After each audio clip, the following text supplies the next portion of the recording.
बच्चों अभी तक हमने आवेश के बारे में पढ़ लिया था, आवेश के गुणधर्म भी देख लिए, आवेश के प्रकार देख लिए, आवेश के मात्रक देख लिए, आवेश की विमा देख ली, कूलाम्य बल पढ़ लिया हमने, कूलाम के नियमों के बारे में जान लिया और कूलाम के नियम पर आधारित कुछ हमने उदाहरण भी कर लिया था।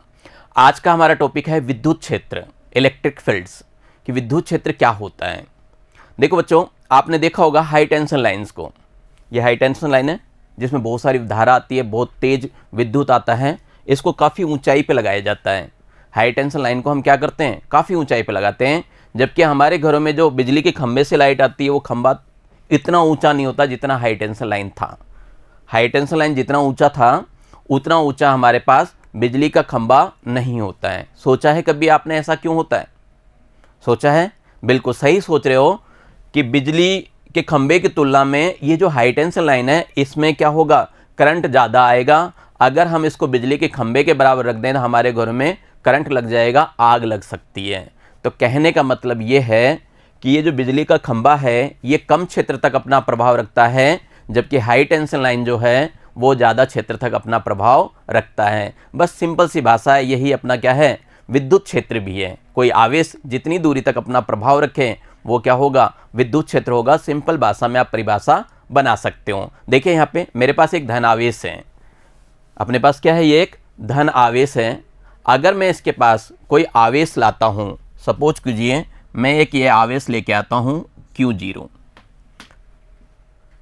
जब मैं इसको काफ़ी दूरी पे रखता हूँ तो इस पर कोई भी बल अनुभव नहीं कर पाता, Q0 पे कोई बल अनुभव नहीं कर पाता। एक क्षेत्र में लाने के बाद ये बल अनुभव कर पाता है। जैसे मैं इसको और पास में लाता हूँ, इसको यहाँ से हटा के मैंने क्या किया, और पास में लाया, इसको यहाँ पे लाया, अब भी ये कोई बल अनुभव नहीं कर रहा। और जैसे ही इसके पास लाया यहाँ पे क्या हुआ, इसको बल अनुभव होने लगा। और पास लाएंगे तो ये बल क्या हो गया, ज़्यादा अनुभव होने लगा। तो कुल मिला के इस Q ने, ये जो बड़ा वाला Q है, इस Q ने क्या कर रखा है, अपना एक क्षेत्र कायम कर रखा है। अगर उस क्षेत्र में कोई आवेश आता है तब जाके वो बल, कुलाम्य बल, आकर्षण या प्रतिकर्षण बल अनुभव करता है। इसी को हम विद्युत क्षेत्र कहेंगे। इस आवेश के लिए इसका क्या हो गया, क्षेत्र हो गया। यानी एक तरह से ये मान लीजिए कि जहाँ तक किसी का साम्राज्य फैला हुआ है वो उसका क्या हो गया, क्षेत्र हो गया। वो क्या हो गया, उसका क्षेत्र हो गया। तो ये आवेश जहाँ तक अपना प्रभाव रख सकता है वो इसका क्या हो गया, क्षेत्र हो गया।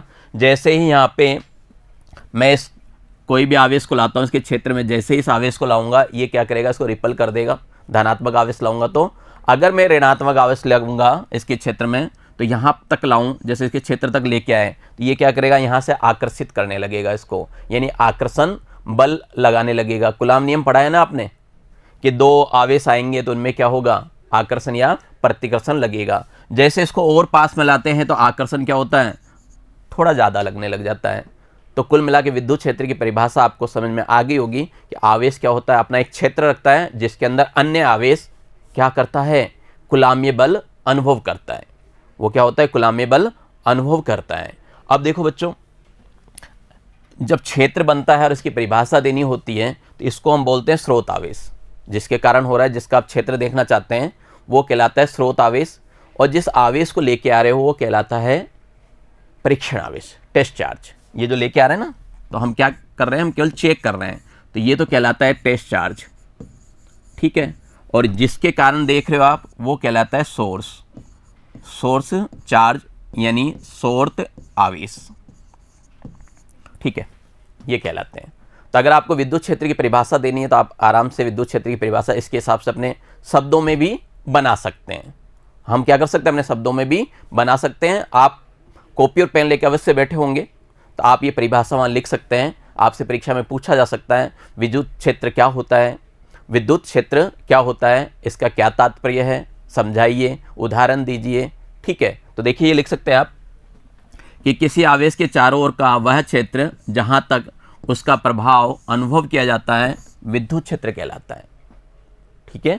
किसी आवेश का चारों ओर का वह क्षेत्र जहाँ तक उसका प्रभाव अनुभव किया जाता है, उसका प्रभाव जहाँ तक है, प्रभुत्व जहाँ तक है, वो उसका क्या होगा, विद्युत क्षेत्र कहलाएगा। दूसरी परिभाषा ये है कि किसी आवेश के चारों ओर का वह क्षेत्र जिसमें किसी अन्य आवेश को लाने पर वह आवेश कूलाम्य बल अनुभव करता है। कूलाम्य बल का मतलब जानते ही हो, आकर्षण या प्रतिकर्षण। अगर समान प्रकृति का हुआ प्रतिकर्षण और विपरीत प्रकृति का हुआ तो आकर्षण होगा। तो अनुभव करने लगता है तो वो क्या कहलाता है? विद्युत क्षेत्र कहलाता है। वो क्या कहलाता है? विद्युत क्षेत्र कहलाता है। ठीक है, देखिए यहाँ पे जब हम किसी आवेश को लाते हैं और विद्युत क्षेत्र की बात करते हैं तो कूलाम का जो नियम था वो ये भी कहता था कि दोनों क्या कर रहे थे? एक दूसरे पे बराबर का क्षेत्र बल लगाते हैं। एक दूसरे पे क्या करते हैं? दोनों बराबर का बल लगाते हैं, विपरीत दिशा में होते हैं। न्यूटन का तृतीय नियम काम करता है। तो यहाँ पे जब भी हम विद्युत क्षेत्र की बात करें, आगे हम अभी पढ़ रहे हैं विद्युत क्षेत्र की तीव्रता भी आएगी, उसकी जब भी बात करें तो ये क्यों क्या होना चाहिए? स्थिर होना चाहिए आपके पास। अब ये स्थिर कैसे रहेगा? क्योंकि आप एक आवेश तो और ला रहे हो ना, ये आवेश तो और ला रहे हो, तो ये भी इस पर बल लगाएगा, तो ये भी इसको क्या कर सकता है? रिपल कर सकता है ना, धकेल सकता है, और ये भी इसको धकेल सकता है।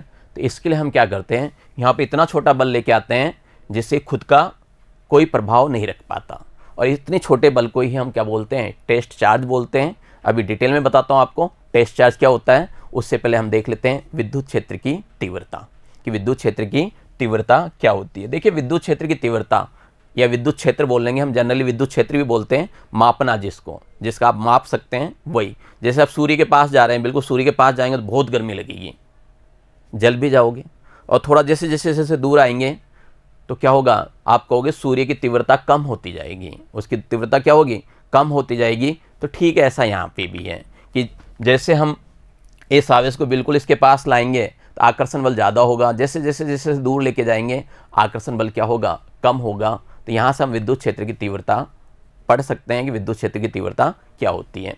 अगर मैं परिभाषा देना चाहूँ तो सिंपल शब्दों में हम क्या करते हैं? पहले गणितीय रूप लेके उससे परिभाषा बनाते हैं।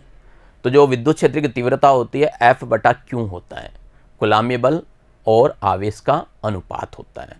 ये क्या होता है? विद्युत क्षेत्र की तीव्रता होती है। एक परिभाषा आप ये बना सकते हो, ये मैंने बताया F/Q, कि किसी परीक्षण आवेश पर आरोपित कूलाम्य बल तथा उस परीक्षण आवेश के परिमाण का अनुपात विद्युत क्षेत्र की तीव्रता कहलाती है। परीक्षण आवेश बता रहा हूं क्या होता है। परीक्षण आवेश बताया था अभी थोड़ी देर पहले। तो फिलहाल ये आपको क्या करना है? सूत्र याद रखना है। किसका है ये? विद्युत क्षेत्र या विद्युत क्षेत्र की तीव्रता का है। देखिए यहाँ पे कूलाम्य बल की बात की गई है। कूलाम्य बल जो होता है वो क्या है? एक सदिश राशि है। कूलाम्य बल क्या है अपना? एक सदिश राशि है। तो सीधी सी बात है, विद्युत क्षेत्र की तीव्रता भी क्या होगी? एक सदिश राशि होगी, वेक्टर होगा, दिशा होगा। ठीक है, ये बात ध्यान रखेंगे। बात कर रहे थे कि परीक्षण आवेश क्या होता है। परीक्षण आवेश क्या होता है? तो देखो परीक्षण आवेश क्या है? एक धनात्मक और बहुत ही छोटा आवेश है। परीक्षण आवेश क्या है? धनात्मक राशि है, यानी धनात्मक आवेश है, बिल्कुल छोटा है। वह स्वयं का कोई भी विद्युत क्षेत्र उत्पन्न नहीं करता या उसके वजह से किसी और पर कोई भी कूलाम्य बल कार्य नहीं करता। उसको हम टेस्ट चार्ज कहते हैं, परीक्षण आवेश कहते हैं। डिटेल में लिखा हुआ है कि परीक्षण आवेश एक अत्यंत अल्प धन बिंदुवत आवेश है। अत्यंत यानी बहुत छोटा, अल्प यानी छोटा ही होता है, धनात्मक है। बिंदुवत आवेश आपको पता ही है, छोटा बिल्कुल, है ना। परीक्षण आवेश का अपना कोई विद्युत क्षेत्र नहीं होता है। हो सकता है आपकी परीक्षा में आ जाए कि परीक्षण आवेश से आप क्या समझते हैं, तो ये सारी चीज़ें लिख के आनी है आपको। सबसे पहले क्या लिखेंगे? परीक्षण आवेश एक अत्यंत अल्प धन बिंदुवत आवेश है। दूसरा क्या लिखेंगे? परीक्षण आवेश का अपना कोई भी विद्युत क्षेत्र नहीं होता है। इसका मतलब क्या हो गया? परीक्षण आवेश अपने निकट स्थित अन्य आवेशों पे कोई भी विद्युत बल नहीं लगाता है। जब उसका खुद का कोई विद्युत क्षेत्र होता ही नहीं है, हम जानते हैं विद्युत क्षेत्र में ही विद्युत बल लगता है या कूलाम्य बल लगता है, तो जब इसका विद्युत क्षेत्र है ही नहीं तो कूलाम्य बल भी कोई सा नहीं लगेगा। ठीक है, लेकिन इन आवेशों द्वारा अपने ऊपर लगाए गए विद्युत बलों का अनुभव करता है। लेकिन इन पे खुद पे किसी और अन्य आवेश के कारण क्या होता है? विद्युत बल लगता है, ये अनुभव करता है। ये बात भी ध्यान रखनी है अपने को। और सबसे काम की बात यह है कि ये क्या है? परीक्षण आवेश कोई वास्तविक नहीं है, ये कल्पित है, कल्पना की गई है हमारे पास। ठीक है, ये कल्पित है, वास्तविक नहीं होता है। ठीक है, क्लियर? आपके परीक्षण आवेश समझ में आ गया? तो चलिए वापस विद्युत क्षेत्र की तीव्रता पर चले जाते हैं। हमने ये मान प्राप्त कर लिया था, विद्युत क्षेत्र की तीव्रता को हम ई से रिप्रेजेंट करते हैं, और विद्युत क्षेत्र की तीव्रता क्या है? एक सदिश राशि है, इसलिए वेक्टर लगाया गया है। ठीक है, तो ई वेक्टर बराबर हो जाएगा एफ वेक्टर बटे में क्यू नोट या क्यू जीरो, जिसको हम परीक्षण आवेश कह रहे हैं। ठीक है, परीक्षा में आप ये लिख के आएंगे, बताएंगे भी। ठीक है, अब मुझे सही परिभाषा बनानी है, इसकी बिल्कुल एक्चुअल परिभाषा बनानी है। तो देखिए ये तो क्या है? कूलाम्य बल है एफ, नीचे क्यू जीरो। अगर मैं इसका मान क्या करूं, 1 ले लूं, इसका मान क्या करूं, 1 ले लूं, यानी एकांक धन आवेश बोल दूं।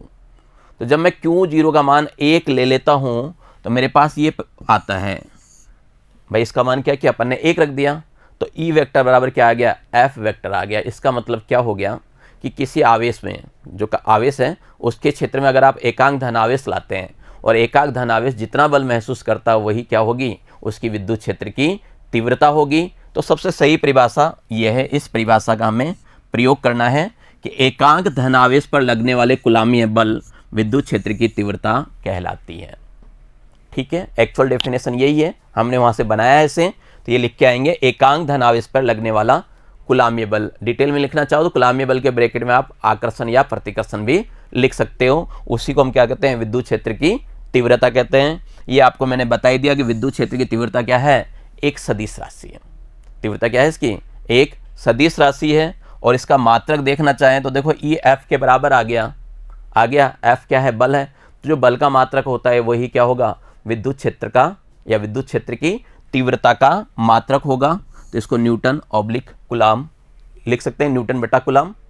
कुलाम कहाँ से आया, क्योंकि देखिए यहाँ पे एफ का तो आ गया आपके पास न्यूटन और क्यू का कितना आ गया, सी, तो एन बटा सी, तो ये लिख सकते हैं न्यूटन प्रति कुलाम। तो ई का जो मात्रक है वो क्या हो गया, न्यूटन प्रति कुलाम हो गया। ओके, एक मात्रक और लिखा हुआ है मेरे पास, वोल्ट मीटर। ये अगले अध्याय को जब पढ़ोगे तो वहां पे समझ में आ जाएगा कि इसका मात्रक वोल्ट पर मीटर भी होता है या वोल्ट बटा मीटर भी होता है। अगले अध्याय में ये बात समझ में आएगी। फिलहाल तो हमको ये पता करना है कि ई का मात्रक क्या होगा, तो न्यूटन बटा कुलाम होगा। ठीक है, अब देखो ये जो अपने पास है ई बराबर एफ बटा क्यू जीरो, ई बराबर एफ बटा क्यू जीरो, इसकी सहायता से आप ई की विमा आसानी से ज्ञात कर सकते हैं। विमा हमें निकालना आता है, जो हमारे पास सूत्र होता है उसी की सहायता से हम क्या कर सकते हैं, इसकी विमा निकाल सकते हैं। तो पहले आपको बल की विमा आनी चाहिए। आप अच्छी तरह जानते हैं जो बल की विमा होती है एम एल टी माइनस 2 होती है। ये होती, पहले भी निकाला था, हमने निकाला था। अगर किसी को नहीं आता तो मैंने बताया भी था पिछली कक्षा में कि एफ बराबर क्या होता है, एम ए होता है, और जो ए होता है वो वी अपॉन टी होता है, और जो वी होता है वो दूरी में परिवर्तन की दर होता है, तो एल बटा टी होता है। ये भी टी आ गया।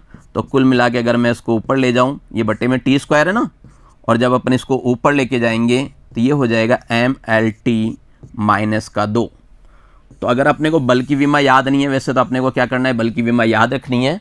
एम एल टी की घात माइनस 2 होता है, नहीं है तो इस तरह हम ज्ञात कर सकते हैं।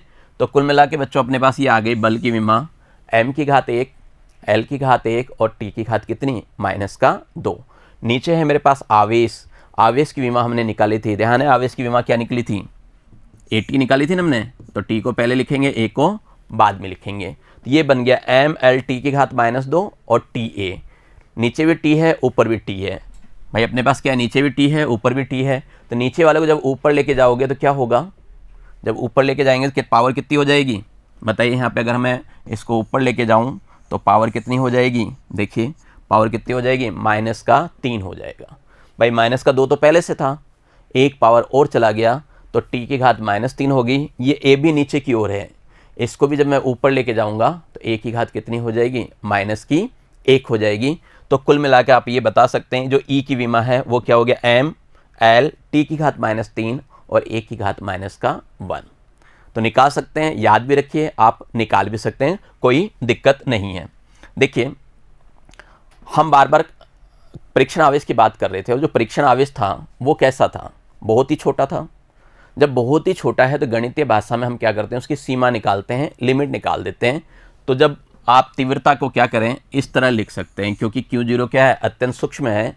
तो अत्यंत सूक्ष्म है तो वहाँ पे हम क्या करते हैं, लिमिट Q टेंड्स टू 0, इस तरह पढ़ते हैं, लिमिट Q टेंड्स टू 0, यानी Q0 जो है, जो परीक्षण आवेश है वो शून्य की ओर अग्रसर है। अग्रसर का मतलब होता है लगभग 0 के पास जाना लेकिन 0 नहीं होना।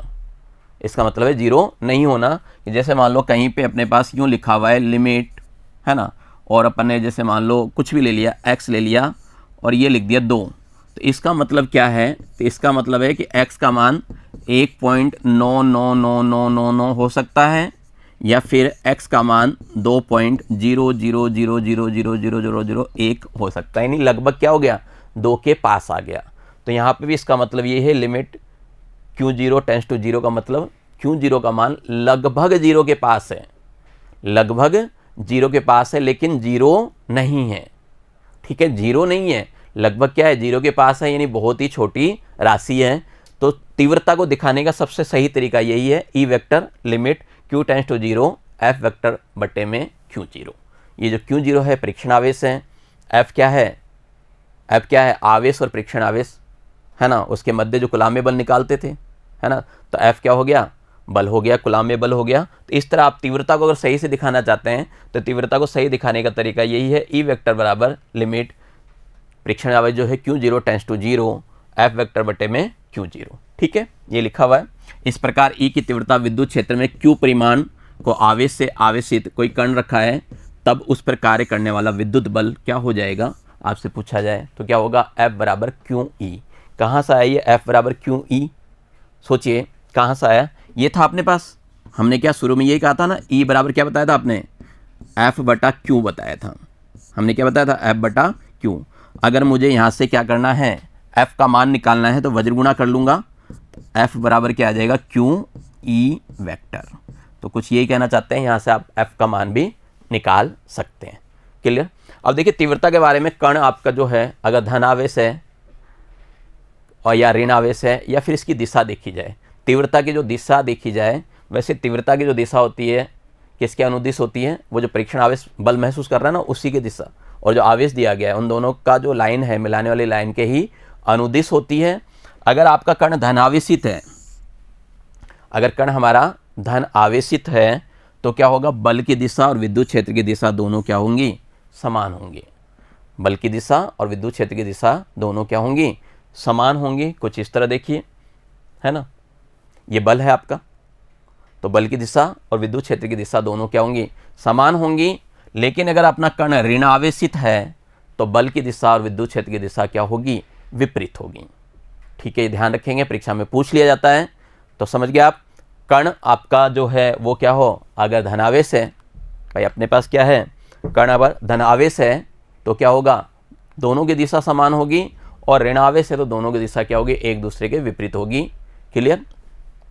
तो चित्र भी बना के वहाँ दिखा देंगे। ठीक है, इस तरह चित्र बना के आप दिखा सकते हैं, ये विद्युत क्षेत्र की दिशा आ गई और ये क्या हुआ, उस कण की पर लगने वाले बल की दिशा है। ठीक है, सामान्य रूप से अगर विद्युत क्षेत्र की तीव्रता की दिशा देखना चाहते हैं, आपसे पूछा जाए कि विद्युत क्षेत्र की तीव्रता की दिशा क्या होती है, तो तीव्रता के आधार पर देखिए ये होती है, इस पे जो इकाई धन आवेश पे जो कार्य करने वाला बल है उसी की दिशा के अनुदिश होता है। परिभाषा लिखना चाहें तो लिख सकते हैं कि विद्युत क्षेत्र की तीव्रता की दिशा इकाई धन आवेश पर कार्य करने वाले बल की दिशा के अनुदिश होता है। इकाई धनावेश क्या हो गया, एकांक धनावेश अपने परिभाषा में ली थी ना, उसी को कह रहे हैं।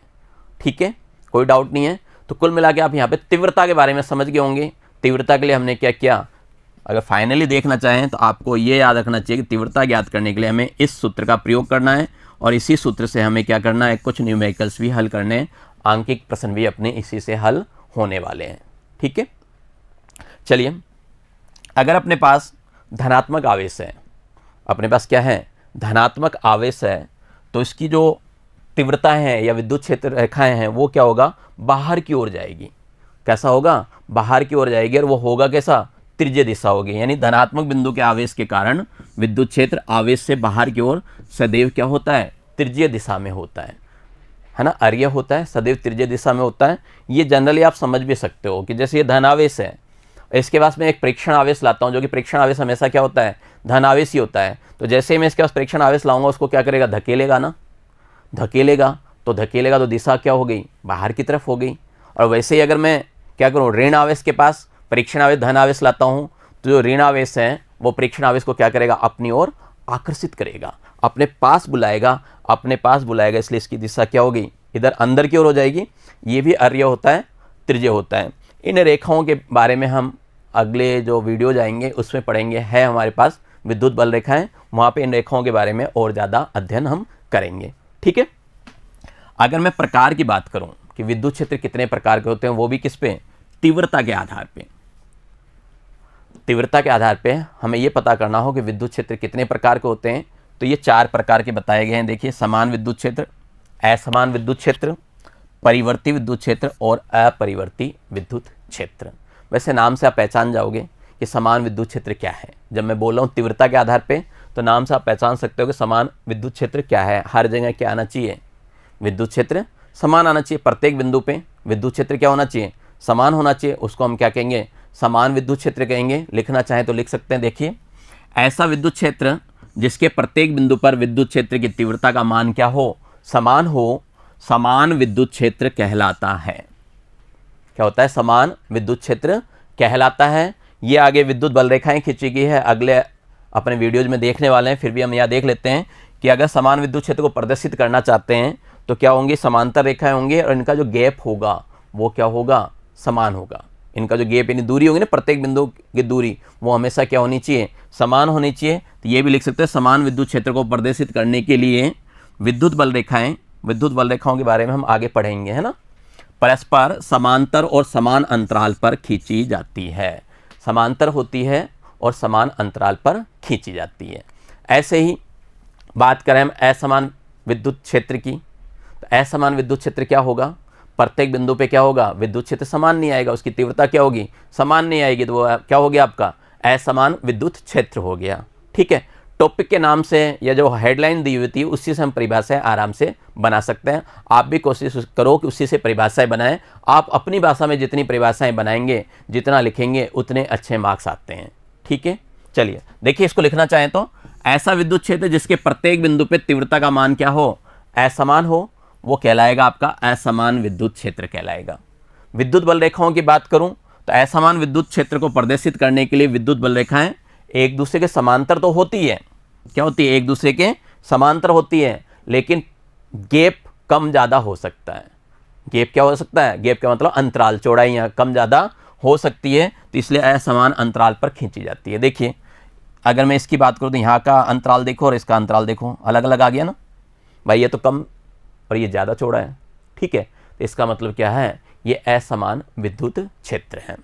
अगले की बात करूं, परिवर्ती विद्युत क्षेत्र। परिवर्ती यानी परिवर्तित होना, परिवर्ती का मतलब परिवर्तित, और इसके बाद है अपरिवर्ती यानी परिवर्तित नहीं होता हो, है ना।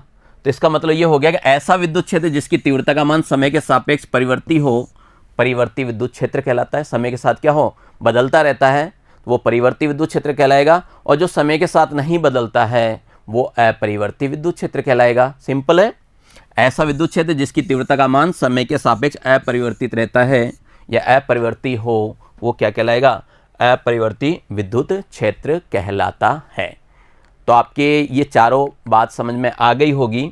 कौन कौन से, समान विद्युत क्षेत्र क्या होना चाहिए, प्रत्येक बिंदु पर तीव्रता समान होनी चाहिए। असमान, प्रत्येक बिंदु पर तीव्रता क्या होती है, समान नहीं प्राप्त होती है। समय के साथ परिवर्तित हो रही है तो परिवर्ती, और समय के साथ अगर अपने पास परिवर्तित नहीं हो रही है तो उसको हम क्या कहेंगे, अपरिवर्ती विद्युत क्षेत्र कहेंगे। ठीक है, देखिए अब तक अपन ने ये देख लिया कि विद्युत क्षेत्र क्या होता है, विद्युत क्षेत्र की तीव्रता। विद्युत क्षेत्र समझ में आ गया ना, विद्युत क्षेत्र जहाँ तक उसका प्रभाव है।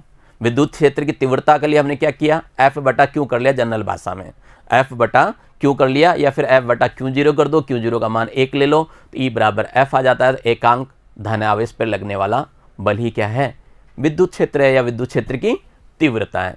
लेकिन अब क्या करें, किसी बिंदु पे पता करें, बिंदु आवेश के कारण विद्युत क्षेत्र की तीव्रता की हम क्या करें, गणना करें कि किसी बिंदु पे कितना होगा वहाँ पे, है ना। तो ये अपने पास क्वेश्चन पूछा भी जाता है, थोड़ा न्यूमेरिकल टाइप भी होता है, एग्जाम में भी आता है, प्रश्न पूछ जाएगा बिंदु आवेश के कारण विद्युत क्षेत्र की तीव्रता की गणना कीजिए। तो कर ले गणना, बिल्कुल वैसा का वैसा ही है जैसे हमने कूलाम बल की थी। वहाँ पे दो आवेश थे, Q और क्या लिया था, Q1 और Q2 लिया था, वैसा का वैसा ही सेम वो का वही प्रोसेस है, कंप्लीटली हम कर सकते हैं, है ना। देखो इसकी गणना करूं उससे पहले एक चीज़ और समझ लो आप, इसकी गणना करें उससे पहले अपन एक कंसेप्ट और समझ लेते हैं। देखिए मेरे पास क्या था, E बराबर F बटा कितना आया था, F/Q0 था, ये था विद्युत क्षेत्र के बारे में, है ना। E बराबर F/Q0, ठीक है, परिमाण की बात कर रहा हूँ इसलिए वेक्टर नहीं लगाया। देखिए अगर अपने पास दो हैं, अपने पास एक तो Q है और Q0 है, अगर मैं इनके मध्य जो भी लग रहा है कुलामी बल लग रहा है, इससे अगर मैं F निकालना चाहूँ तो क्या निकलेगा, तो आप कहोगे सर F निकलेगा के, है ना, और क्या लेंगे Q0, बीच की दूरी मैंने मान ली R, तो बीच की दूरी R², और ये हो गया Q0। ठीक है, ये होगा ये Q0 इसका। अब क्या होगा, Q0 से Q0 कट जाएगा और मेरे पास आएगा KQ/R²। तो देखिए बहुत काम की चीज़ आ गई, ये E का मान आ गया KQ/R²। क्यों, जिसकी तीव्रता आप याद करना चाह रहे थे वो, लेकिन जिस पे बल लग रहा है वो आउट। Q0 का क्या हो गया, रोल खत्म हो गया ना। बस यही चीज़ इंटरेस्टिंग है और इस पर क्वेश्चन खूब बनाते हैं। ठीक है, तो आपको ये भी याद रखना है E बराबर F/Q, और E बराबर क्या होगा, KQ/R² भी होगा। ठीक है, चलिए हम उस टॉपिक पे आ जाते हैं कि बिंदु आवेश के कारण विद्युत क्षेत्र की तीव्रता की गणना करें। हालांकि चित्र वगैरह बना हुआ है, आप इसको डिटेल में लिख सकते हैं, आप अपनी भाषा में लिखें तो बहुत अच्छी बात है, मैं हल्का फुल्का आपको बता देता हूँ। मेरे पास एक आवेश है Q, जो कि कहाँ रखा हुआ है, O बिंदु पे रखा हुआ है, और एक P बिंदु जो कि विद्युत क्षेत्र के अंदर है। जो Q का आवेश है ना, Q आवेश का जो विद्युत क्षेत्र है उसके अंदर मैंने क्या किया, एक बिंदु P ले रखा है। यहाँ पे मुझे क्या करना है, विद्युत क्षेत्र की गणना करनी है P बिंदु पे, और गणना करने के लिए मैंने क्या किया, एक परीक्षण आवेश इस बिंदु पे रख दिया, और परीक्षण आवेश को मैंने किससे दिखाया है, Q0 से। तो ये चीज़ आपको लिखनी भी है। ठीक है, ये चीज़ अपने को लिखनी भी है। ठीक है, कि चित्रानुसार एक बिंदुवत आवेश दर्शाया गया है, जिसके कारण उसके विद्युत क्षेत्र के किसी बिंदु पर तीव्रता की गणना करने के लिए हमने एक परीक्षण आवेश क्या ले रखा है, Q0 ले रखा है, और उस क्षेत्र को बिंदु तक लाते हैं, यानी उस क्षेत्र को, ठीक है, उस बिंदु तक लाना है अपने को। ठीक है, समझ के बात को लिख लेंगे। बिंदु O पे मेरा एक आवेश है जिसको मैं स्रोत आवेश कहूँगा। ठीक है, इससे कुछ दूरी पे यानी R दूरी पे मैंने एक बिंदु P ले रखा है जो कि इसके विद्युत क्षेत्र के अंदर ही है। इस बिंदु P पे मुझे क्या करना है, तीव्रता ज्ञात करनी है, और इसकी तीव्रता ज्ञात करने के लिए मैं इस पे क्या किया, एक परीक्षण आवेश लाके रख दिया। ठीक है, चलिए जब आपने परीक्षण आवेश लाके रख दिया तो आप ये सूत्र तो अच्छी तरह जानते हैं ना, इकाई आवेश पे कार्यशील कुल बल क्या होगा, F/Q0, ये तो जानते हैं अच्छी तरह। तो इसका मतलब ये हो गया, E का मान तो आपके पास आ गया F/Q0। E का मान तो क्या हो गया, अपन ने पहले पढ़ लिया, E बराबर क्या हो गया, F/Q0। अब बात करें कि F का मान कितना आएगा, अपने पास F का मान कितना आएगा, तो अभी बताया भी आपको, ये F का मान हो जाएगा KQ/Q0, दोनों आवेशों का गुणनफल, और बट्टे में R², पता है ना कुलाम्बी बल, दोनों आवेशों के गुणनफल का समानुपाती और उनके दूरी के वर्ग के क्या होता है, व्यतकर्मानुपाती होता है। तो ये अपने पास F आ गया। अब आप देखिए, ये तो आपके पास F आ गया, और ये मेरे पास क्या था, E था। तो यहाँ पे मैं क्या करूँ, F का मान रख देता हूँ। अपन क्या करें, यहाँ पे F का मान रख देते हैं। तो जैसे ही F का मान रखेंगे तो कुछ इस तरह होगा, ये KQ/Q0R², ये तो क्या हो गया, F बटे में Q0 था, जिसको हम लिख सकते हैं 1/Q0 लिख सकते हैं। अब देखिए यहाँ पे जो कटता है, काट दीजिए, ये Q0 से Q0 कट गया, और फाइनली अपने पास ये बिंदु पर क्या हो गया, विद्युत क्षेत्र की तीव्रता आ गई। तो मैं ये कह सकता हूँ कि किसी बिंदु Q पर, है ना, किसी बिंदु Q की R दूरी पे अगर आप विद्युत क्षेत्र की तीव्रता देखना चाहते हैं तो इस सूत्र का प्रयोग कर सकते हैं, E बराबर KQ/R²। चाहें तो आप K का मान रख भी सकते हैं। ठीक है, आप K का मान रख भी सकते हैं। वहाँ पे K का मान क्या था, K का मान बताइए क्या था, K बराबर था 1/4 पाई ε0। ये भी रख सकते हैं, कोई दिक्कत नहीं है। ठीक है, ये भी रख सकते हैं।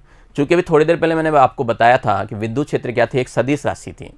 विद्युत क्षेत्र क्या थी, सदिश राशि थी, उसकी दिशा होती है। तो मुझे इस सूत्र को दिशा के साथ लिखना चाहिए, दिशा के साथ लिखना चाहिए। तो दिशा लगाना आपको पता ही है अच्छी तरह। आप क्या करेंगे, ई पे तो वेक्टर लगा देंगे और इधर क्या करेंगे, आर कैप लगा देंगे। हम क्या करेंगे, ई पे वेक्टर लगा देंगे और इधर क्या करेंगे, आर कैप लगा देंगे। आर कैप क्या है, क्यू से क्यू नोट की तरफ की क्या है, दिशा दिखा रहा है। तो इस तरह आपका ये सूत्र बन जाएगा कि विद्युत क्षेत्र की जो तीव्रता है वो क्या होगा, ई वेक्टर बराबर KQ/R² आर कैप। एक बात और नोट करना, ये जो सिंपल R² लिखा हुआ है इसका मतलब ये होता है, ठीक है, जहाँ पे अगर आपने सिंपल लिख दिया ना तो इसका मतलब मोड ऑफ R ही है। ठीक है, तो जैसे अगर सिंपल लिखा हुआ है तो इसका मतलब क्या है, मोड, मापांक लिया गया है ना, उसका मापांक लिया गया है। तो विद्युत क्षेत्र की तीव्रता ये हो गई, ई वेक्टर बराबर KQ बटे में R² आर कैप। ठीक है, ई क्या है, बिंदुवत आवेश की तीव्रता है, क्यू बिंदुवत आवेश है, आर क्या है, बिंदुवत आवेश से पी तक की दूरी है। ठीक है, क्लियर। तो आपको पूरा डिटेल अगर लिखना हो तो बिंदुवत आवेश, जो इसकी तीव्रता है बिंदुवत आवेश के कारण, वो क्या लिखेंगे, ई वेक्टर बराबर के क्यू बटा आर स्क्वायर आर के। फिर वही बात है, के का मान अगर आप चाहें तो रख सकते हैं, के बराबर होता है 1/4 पाई एप्सिलॉन 0, या फिर आप लिख सकते हैं एप्सिलॉन नॉट। और जैसे ही वो मान रखेंगे तो आपका विद्युत क्षेत्र की तीव्रता ये बन जाएगा ई वेक्टर बराबर 1/4 पाई एप्सिलॉन 0 या एप्सिलॉन नॉट, जो भी बोलना चाहें आप, नीचे आर स्क्वायर, ऊपर क्यू और ये आर के। ठीक है, किसके कारण, इस आवेश क्यू के कारण हुआ है। ठीक है, आपसे कोई पूछे कि यहाँ आर केप क्या है, तो आर केप क्या है, ई की दिशा को इंगित करता है, ये विद्युत क्षेत्र की तीव्रता की दिशा को बता रहा है आर केप।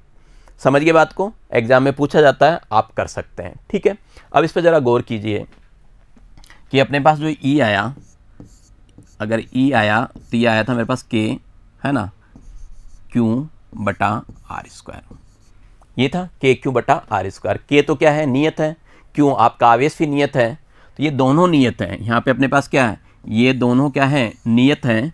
तो जब नियत है तो इसको अपन यूँ लिख सकते हैं, ई समानुपाती 1/r स्क्वायर, लिख सकते हैं ना, ई समानुपाती 1/r स्क्वायर, ये लिखा हुआ है अपने पास। तो इसका मतलब ये हो गया कि विद्युत क्षेत्र की जो तीव्रता है, जिस बिंदु पे आप विद्युत क्षेत्र की तीव्रता निकालते हैं, जो स्रोत आवेश है उससे दूरी के वर्ग के व्युत्क्रमानुपाती होता है।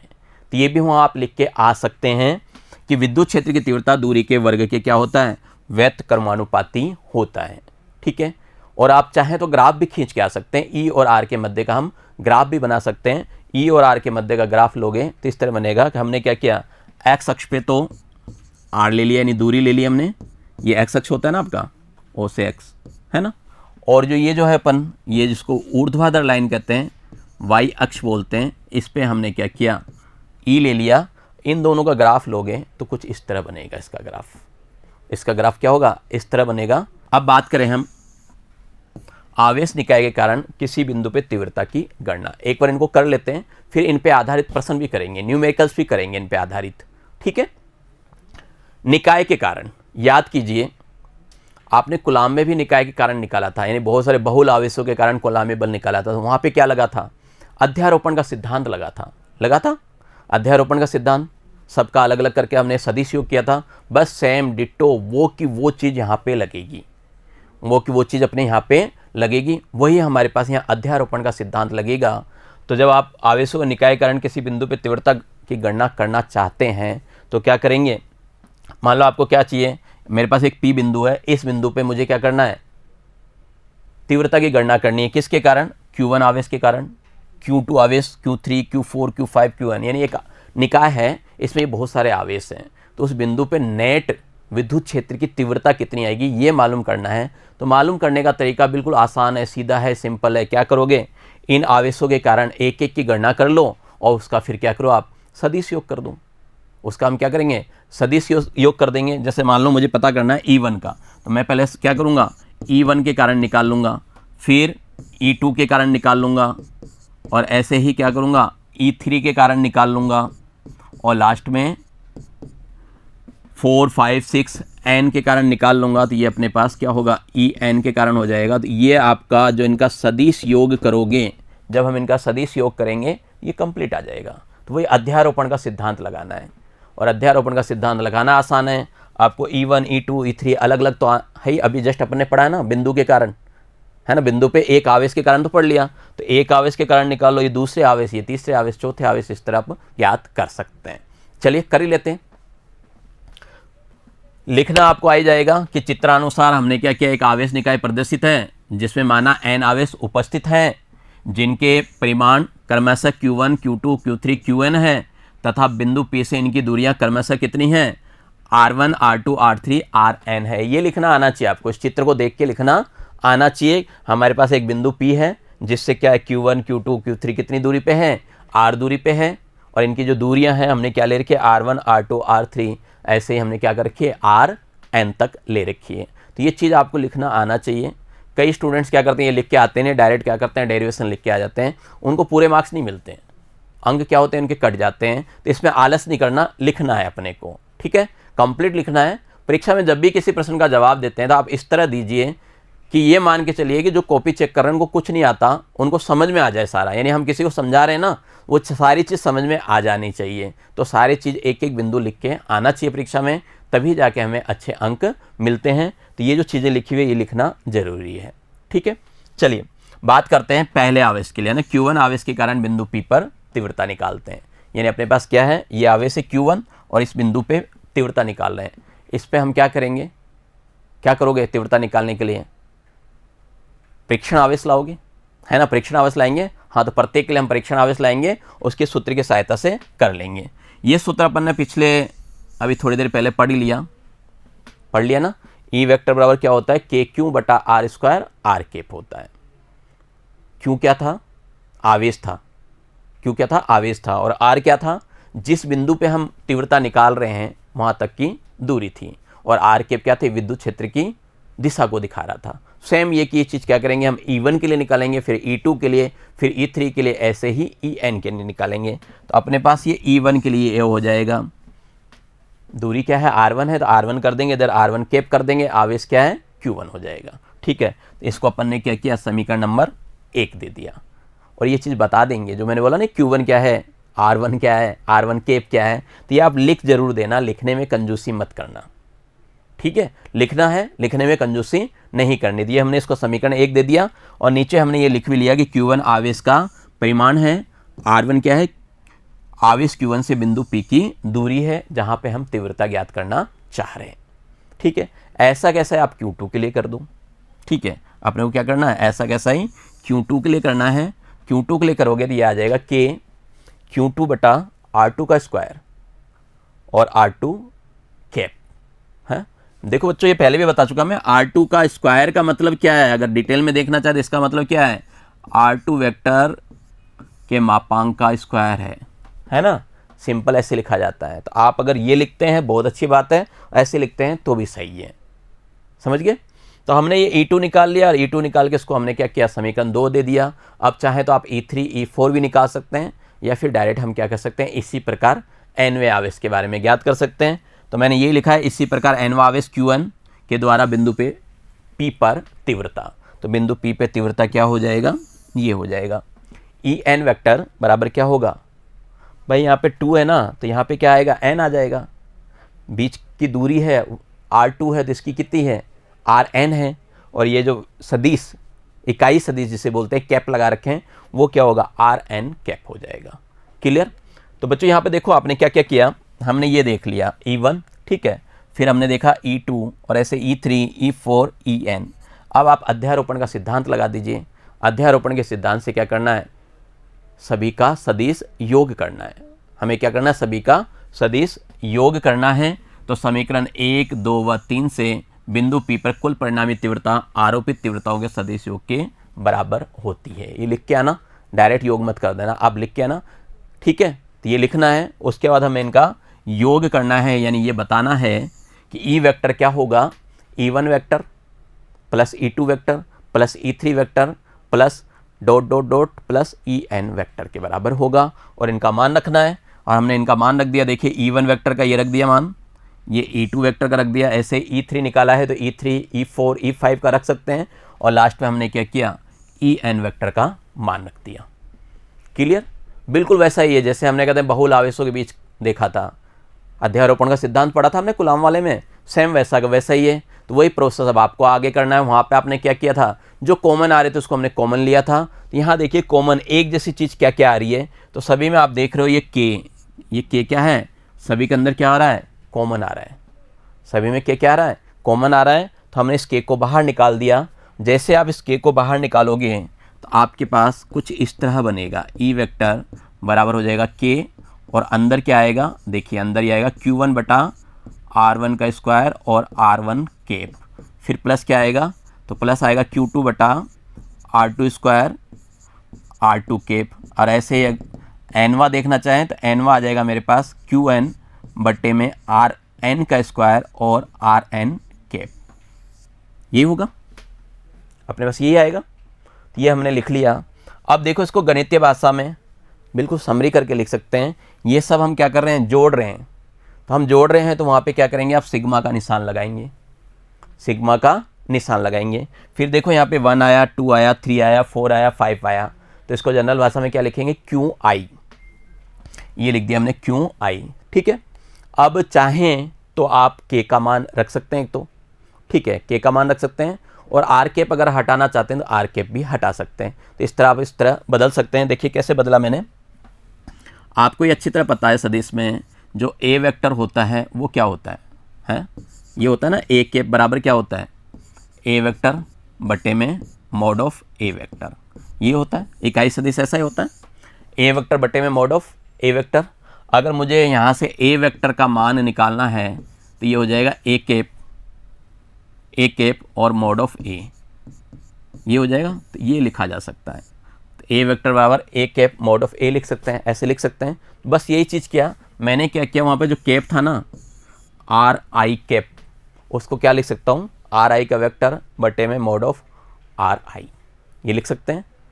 अब देखिए नीचे तो पहले क्या था, इस मॉड ऑफ आर आई को क्या लिख सकते हो, सिंपल का आर आई भी लिख सकते हो, कोई फर्क नहीं पड़ता, बताया मैंने आपको। तो यहाँ पे तो पहले से मेरे पास क्या है, स्क्वायर है, यहाँ पे पहले से क्या है, स्क्वायर है, और एक आर और आ गया, नीचे वाला एक आर और आ गया, तो स्क्वायर से क्या होगा, क्यूब बन जाएगा ना, है अपने पास क्या होगा, क्यूब बन जाएगा।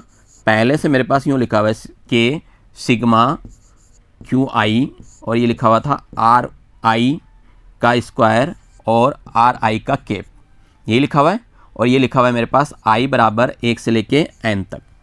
इस आर कैप को बदलूँ मैं, आर कैप का मान रखूँ, इस आर कैप का मान मुझे क्या रखना है, मुझे आर कैप का मान रखना है आर वेक्टर बटे में आर, मॉड ऑफ आर यानी आर। अब देखो आर वेक्टर बटे में आर, तो ये देखिए ये कितना हो गया, आर स्क्वायर और आर कितना हो गया, आई लगा देंगे, है ना, इसमें आई भी लगा लेंगे, ये लो आई लगा दिया, कितना हो गया, 2 ये रहा और 1 ये रहा, 3 हो गया ना।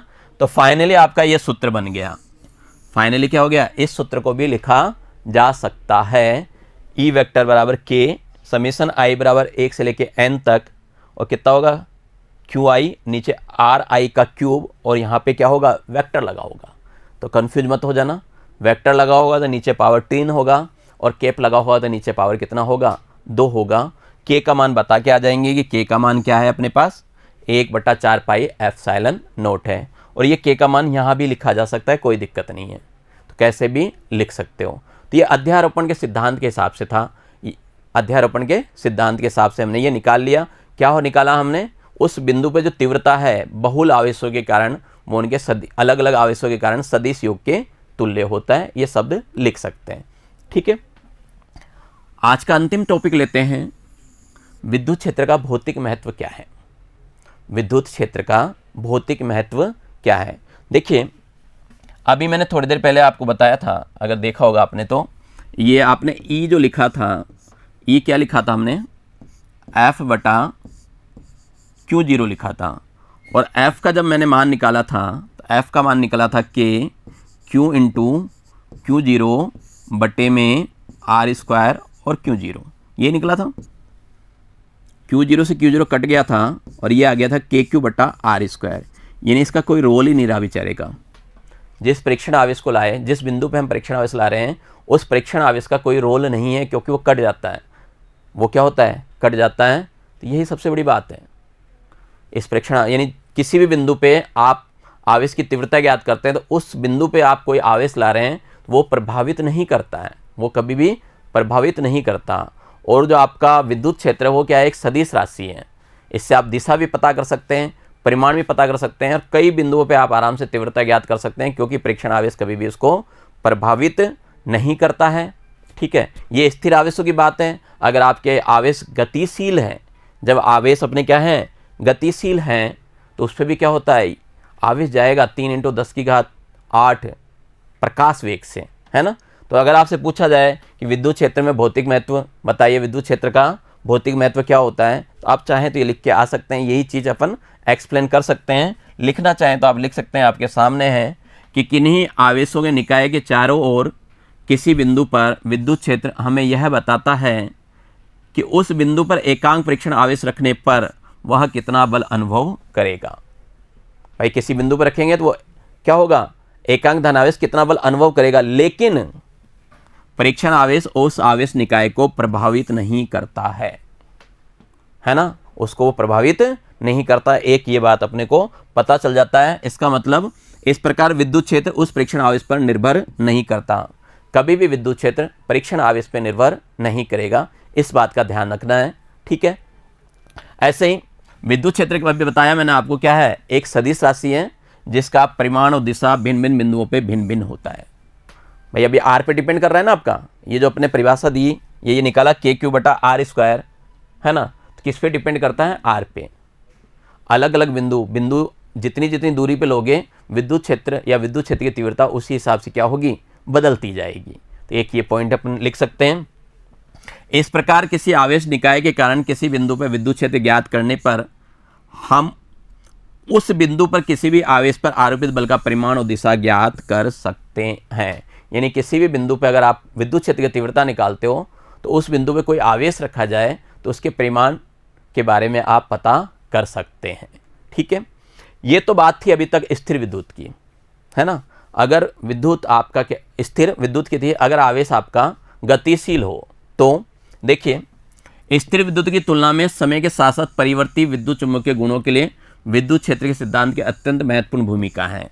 जब आपका शुरू में बताया था आपको कि जब आपका गतिशील होगा तो वहाँ पे क्या होगा, चुंबकीय गुण उत्पन्न होंगे। तो उसके लिए है, इस प्रकार की स्थितियों में आवेश विशिष्ट त्वरण से गतिशील होकर विद्युत क्षेत्र उत्पन्न करता है।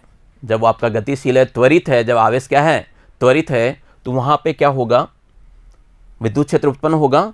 और निर्वात में इसका जो वेग होगा वो क्या होगा, 3 × 10⁸ मीटर पर सेकंड होगा। इसका वेग क्या होगा, 3 × 10⁸ मीटर पर सेकंड होगा। और इस वेग के अंदर जितने भी आपके कहते हैं मार्ग में अन्य आवेश आएंगे वो सब क्या होंगे, बल आरोपित करेंगे उस पर। इस मार्ग पे जितने भी आवेश होंगे उस पर क्या होगा, बल लगेगा, वो अपना बल अनुभव करेगा। बल लगेगा, वो क्या होगा, बल अनुभव भी करेगा। समझ गए बात को। कुल मिला के बात ये है कि हमारे पास जो किसी बिंदु पे विद्युत क्षेत्र की तीव्रता निकालते हैं तो उस बिंदु पे जो एकांक धन आवेश लाते हो या अन्य कोई आवेश लाते हो वो कभी भी प्रभावित नहीं करता है। प्रत्येक बिंदु पे आप तीव्रता ज्ञात कर सकते हैं और बिंदु पे तीव्रता क्या होती है, अलग अलग निकलती है। और आपका आवेश त्वरित है तो उसका जो आवेश का वेग होगा वो क्या होगा, किस वेग से जाएगा, 3 × 10⁸ मीटर पर सेकंड से प्रकाश वेग से क्या होगा, विद्युत क्षेत्र गमन करेगा। और इस क्षेत्र मार्ग में जो भी आएगा उस पर अपना बल लगाएगा, वो कोई भी आवेश अपना बल क्या होगा, महसूस करेगा। ये इसका भौतिक क्षेत्र का महत्व है। तो बच्चों आज की कक्षा में इतना ही। और कुछ इसके बारे में, जैसे हमने विद्युत बल रेखाओं की बात की थी, तो विद्युत बल रेखाओं के बारे में पढ़ते हैं अगले वीडियो में। तब तक के लिए नमस्कार, धन्यवाद। आपका दिन मंगलमय हो, मेरी ऐसी कामना है।